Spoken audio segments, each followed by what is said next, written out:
Hey, are we live? Thank you very much for inviting me to chat with you. And thank you so much for having me on. Here we go. Okay. So, what would you say some of the advantages are of moving to the cloud? Yeah, when we usually speak with customers, there's probably about five different reasons or five advantages. And we always kind of work backwards from customers and think about what's the business outcome for them. And I think key of top of mind is, especially in competitive markets, is agility. So how can you move fast with your offerings? So AWS lets customers spin up resources as they need them, deploying hundreds or thousands of servers in minutes. This means you can very quickly develop, roll out new applications. It means your teams can experiment, which is very important, and can innovate more quickly and frequently. If this experiment fails, you can always just deprovision those resources and then kind of move them down without any risk. And I really love working with Embed because we're always pushing the envelope of innovation with a lot of the work we do with Andy and the CTO team. So that's really awesome. Get to do a lot of cool stuff there. So if that on the top line is like agility and driving, being able to innovate. The second reason is cost saving. So we're totally upfront about it. If you look at how people end up moving to the cloud, almost always the conversation starter ends up being cost, because they've either invested in like a data center and they're kind of trying to sweat the asset. It's holding them back when they've been able to move forward.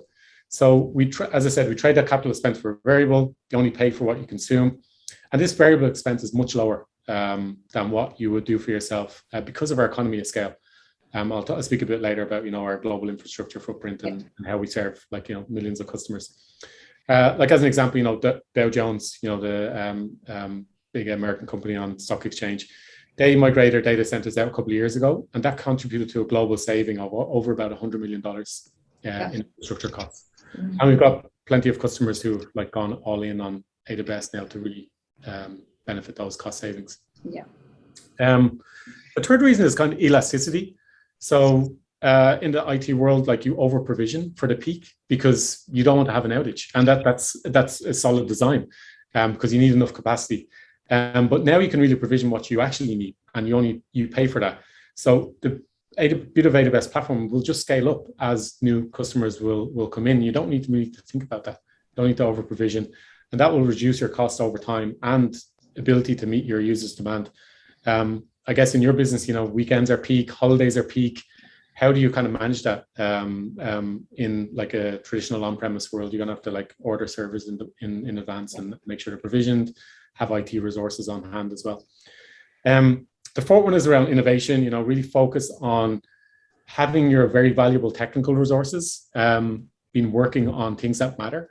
I work with a lot of software companies, and the main restraint they have is people and skills to developers to develop applications. So rather than spending time working on infrastructure, why don't you just let AWS look after that? And we talk about undifferentiated heavy lifting.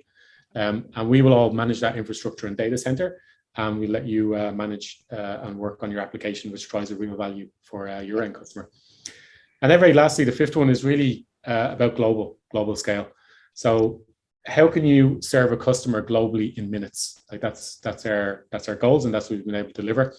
So the way we think about it, we've got a concept of a region, which is a physical location, let's say Singapore, or various in the US, and that's where we cluster data centers. So we call each group of a logical data center availability zone, an AZ, and now we have 81 availability zones across 25 geographic regions. Plans to launch 24 more availability zones across 25 geographic regions. Wow.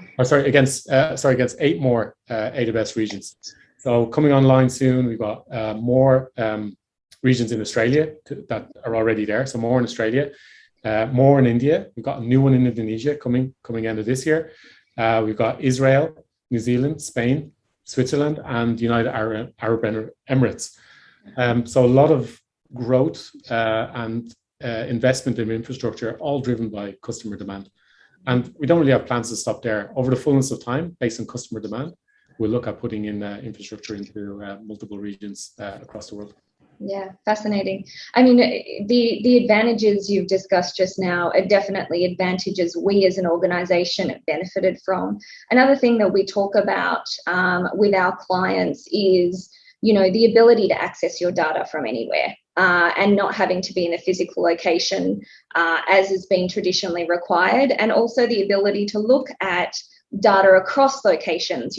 Our industry is growing, and we've got a number of very large organizations that own multiple FECs across different countries. And so the ability to be able to see that data holistically is very important, and it's a growing need and a growing demand from our customers.